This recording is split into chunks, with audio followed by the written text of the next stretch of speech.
ក្រុមប្រឹក្សាកោមកទួថ្មទាំងចិនបវស្មសអរិយាប្របីខិនខំរៀនសូត្រស្ដាប់គ្រូពន្យល់អត្ថន័យមេរៀនចាំងថ្មីត្រូវលោកនៃខិនខំសង្សារក្រៅពីរៀនយើងក៏មានការងារបន្តស្មារតីផងផលក្នុងកិច្ចការងារសាលាជួយដល់លោកគ្រូអ្នកគ្រូជាទីប្រឹក្សាការងាររនត្បាល់នឹងការផ្ដល់សេវាប្រពៃក្រុមប្រឹក្សាកាន់កិច្ចការរក្សាវិន័យចលនាទាំង3ជនប្រុងស្រីយកជាគំរូមិត្តល្អកូនអសិនអយកធ្វើជាស្នូលធ្វើជាគំរូសឹងទាំងមូលនៅក្នុងសាលាក្រុមប្រឹក្សាកាន់កិច្ចការខាងបណ្ណាល័យ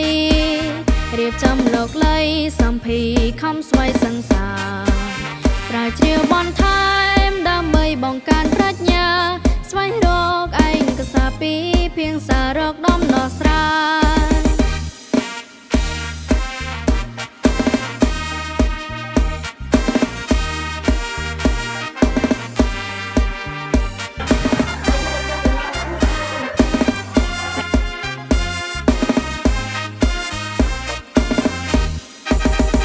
ក្រុមប្រឹក្សាផ្នែកសង្គ្រោះនិងជួយសង្គមផ្នែករៀបចំជួយឧបត្ថម្ភដល់សិស្សខ្វះខាតមិនបោះបង់គ្នាជួយគ្នាក្នុងគ្រាលំបាកយកចិនតុងដាំងជួយសម្រួលដល់ការសិក្សាក្រុមប្រឹក្សា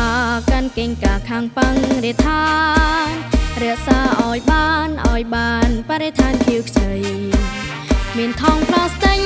បន្ទំតាំងត្រូវស្អាតរាល់ថ្ងៃមានអង្គណាមិនផ្សែងបារីក្មេងក្នុងសាលា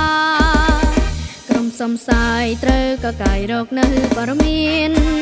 អប់រំបង្រៀនជៀសវាងចាញ់កលឧបាយសង្គមអត់ទាញពងពួកចិនឲ្យប្រែក្លាយវងវែងចិត្តណាយឲ្យឃ្លាតឆ្ងាយភ្លេងការសង្សារជាផ្នែកសិល្បៈនិងកីឡារួមគ្នាសាងការថែរក្សានៅវប្បធម៌ជាកេរដំណែ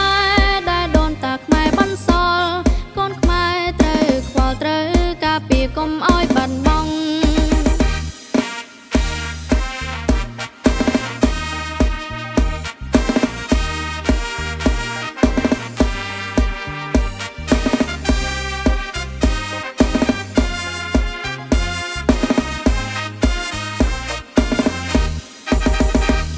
ប្រឹក្សាកាន់កិច្ចការខាងធនធានខ្លឹមជួយជំរុញចិនពង្រឹងនៅជំនាញគុណទំនាក់ទំនងល្អចេះធ្វើការងារជាក្រុមអង្គភិវឌ្ឍខ្លួនឲ្យក្លាយជាពលរដ្ឋ